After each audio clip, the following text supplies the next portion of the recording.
Kayo po ba mga bossing ko ay isa sa mga nakakapansin na paborito ka ng kamalasan? Meron po ako ituturo sa inyo na napakasimple at napaka-epektibo mga pamamaraan. Kailangan lamang po natin mga bossing ko ng paminta. Kung marami kayong paminta, ay mas mainam, mas marami. Ngayon po mga bossing ko, iharap po kayo sa may silangan ng 6:30 or kaya po ay alas 7. At ibibilad po natin to hanggang alas 8 pa ng umaga.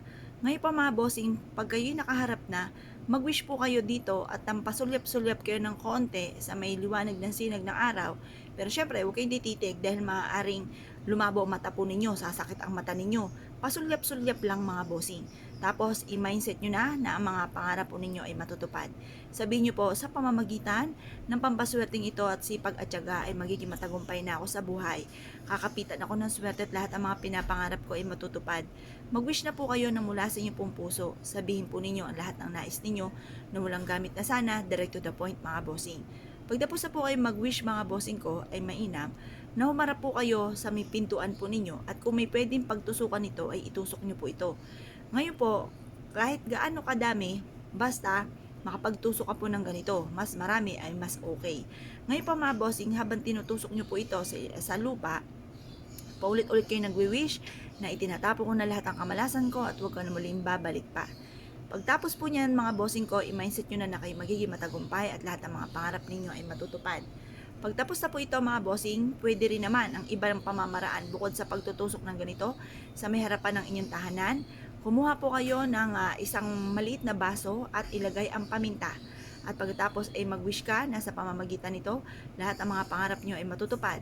Mag-wish na po kayo na mula sa inyong pong puso at makakamit nyo po lahat ng mga pangarap po ninyo.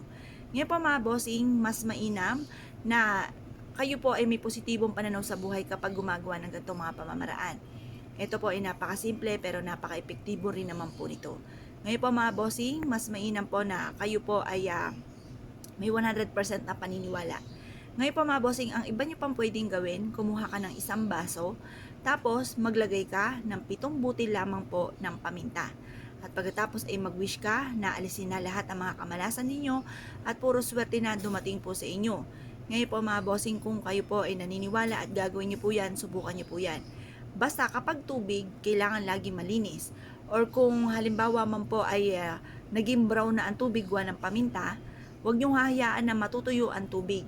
Kapag napansin nyo na parang umuunti, palitan nyo na lang po muli at lagyan ulit ng panibagong paminta at bagong tubig.